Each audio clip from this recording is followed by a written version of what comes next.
Hello दोस्तों, आज हम बात करेंगे कैशबैक मूवी के बारे में। इस मूवी को 2006 में रिलीज किया गया था। इस मूवी में एक लड़के को टाइम फ्रीज करने की पावर मिल जाती है। इसका यूज करके बहुत सारी लड़कियों के कपड़े उतारता है और जो लड़की इसको अच्छी लगती है उसके साथ जो मन में आता है कर लेता है। मूवी का स्टार्ट होता है, हम एक लड़के को देखते हैं। इसका नाम बैन है। बैन का अपनी गर्लफ्रेंड से झगड़ा होता रहता है और इसी बीच में इन दोनों का ब्रेकअप हो जाता है। अगले सीन में हम बैन को उसके कॉलेज में देखते हैं। बैन यहाँ पर बैठकर अपनी गर्लफ्रेंड के बारे में सोचता रहता है। इतने में उसका दोस्त शॉल आ जाता है। बैन को समझाता है, कहता है कि तुम मूव ऑन करो, वो तुम्हें भूल गई, तुम उसको भूल जाओ। तुमसे बेटर ऑप्शन मिला, वो उसके साथ खुश है, तुम भी किसी और के साथ खुश रहो ना। बैन से ऐसा नहीं होता क्योंकि वो अपनी गर्लफ्रेंड से बहुत ज़्यादा प्यार करता है। बैन एक ड्राइंग आर्टिस्ट है और जब भी इसकी क्लास होती है तो ये सिर्फ लड़कियों की ड्राइंग बनाता है। एक रात बैन अपनी गर्लफ्रेंड को कॉल करता है और उससे कहता है कि हम दोबारा साथ नहीं रह सकते, तो उसकी गर्लफ्रेंड मना कर देती है। इस वजह से बैन डिप्रेशन में आ जाता है और सोने की कोशिश बहुत करता है पर उसको नींद नहीं आती। फिर वो एक स्टोर में शॉपिंग करने जाता है। इसकी नज़र नोटिस बोर्ड पर पड़ती है। इसमें लिखा होता है कि यहाँ पर एक वर्कर की ज़रूरत है। बैन को रात को नींद नहीं आती, इसलिए वो इस नौकरी को ज्वाइन कर लेता है। इसका स्टोर का मालिक बैन को बताता है कि पहले मैं फुटबॉल खेलता था, किसी वजह से मुझे फुटबॉल छोड़ना पड़ा और आज मैं एक स्टोर का मालिक हूँ। कहता है कि ज़िंदगी में कभी भी कुछ भी हो सकता है। बैन के साथ एक लड़की भी काम करती है, इसका नाम शैली है।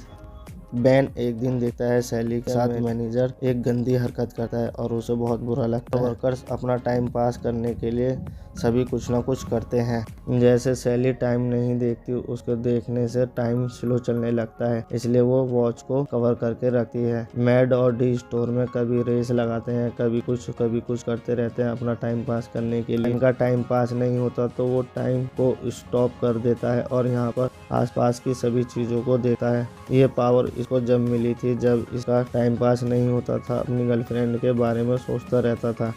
टाइम को स्टॉप करके स्टोर में जितनी भी लड़कियां होती हैं किसी के कपड़े उतारता है और किसी को किस करता है। कुछ लड़कियों की पेंटिंग बनाता है। अगले सीन में हम उसके फ्रेंड उससे मिलने आता है, उसे देखते हैं। कहता है कि मुझे पता है तुम उसके ही बारे में सोचते रहते हो। वैन टाइम को स्टॉप कर देता है। मूवी फ्लैशबैक में चली जाती है। हम देखते हैं यहाँ पर बचपन में ऐसी लड़की के पास जाते हैं जो पैसों के लिए अपने कपड़े उतारती है और इसको देखने के लिए सभी लड़के लाइन लगाकर आते हैं। फिर मूवी प्रेजेंट में आ जाती है। अपने फ्रेंड से शैली के बारे में बताता है। अगले दिन हम बैन को सभी वर्कर को ऑफिस में देखते हैं। इनका मैनेजर कहता है, अपने फ्रेंड को मैंने फुटबॉल के लिए चैलेंज किया है। ये सब फुटबॉल खेलने जाते हैं और बुरी तरीके से हारने लगते हैं क्योंकि इनमें से किसी को फुटबॉल नहीं आता। दूसरी टीम का स्कोर 20 के करीब हो जाता है। बैन टाइम को स्टॉप करके गोल करने लगता है। इसको प्यास लगती है, स्टोर के अंदर जाता है। इसको एक आवाज आती है, जैसे उसे की तरफ देखता है तो एक लड़का भागने लगता है। बैन समझ जाता है कि अकेला नहीं है टाइम को स्टॉप करने वाला। बाहर आकर टाइम पोज कर देता है। इतने में मैनेजर के चोट लग जाती है। मैड उसको हॉस्पिटल ले जाता है और बैन से कहता है कि शैली को घर छोड़ देना।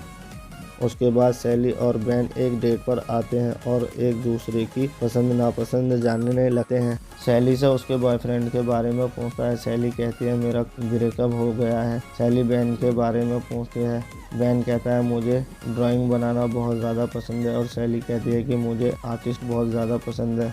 बैन ये सुनकर बहुत ज़्यादा खुश हो जाता है। डेट होने के बाद बैन शैली को उसके घर छोड़ने जाता है। शैली घर जाने से पहले बैन को किस करती है। इस सीन में हम देखते हैं मैनेजर का बर्थडे होता है तो इन सभी को पार्टी के लिए इनवाइट करता है।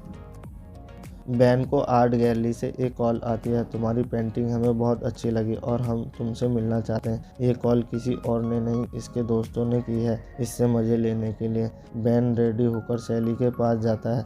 शैली को बताता है कि एक कॉल आया था आर्ट गैलरी से। शैली ये सुनकर बहुत खुश हो जाती है।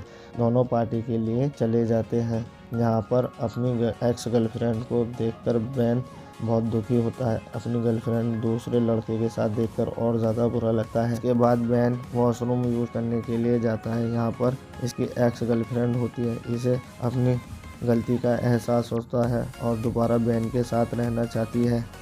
और अपनी तरफ खींच के उसे किस करने लगती है। इतने में सैली यहाँ पर आ जाती है और बैन को किस करते देखकर यहाँ से जाने लगती है। बैन टाइम को स्टॉप कर देता है, टाइम पॉज करके समझाने की कोशिश करता है। सैली उसकी एक बात नहीं सुनती और चली जाती है। अगली सुबह गैली आर्ट जाता है, वहाँ के मैनेजर से मिलता है। मैनेजर कहता है तुम्हारा कोई अपॉइंटमेंट नहीं था। बैन वहाँ से जाने लगता है। मैनेजर कहता है चलो, जब आगे तो पेंटिंग देखने लगता है और उसे काफी अच्छी लगती है। उसे एग्जीबिशन के लिए परमिशन दे देता और सैली को इनविटेशन भेजता है। सैली की जितनी भी पेंटिंग बनाई है वो यहाँ पर सभी को लगा देता है।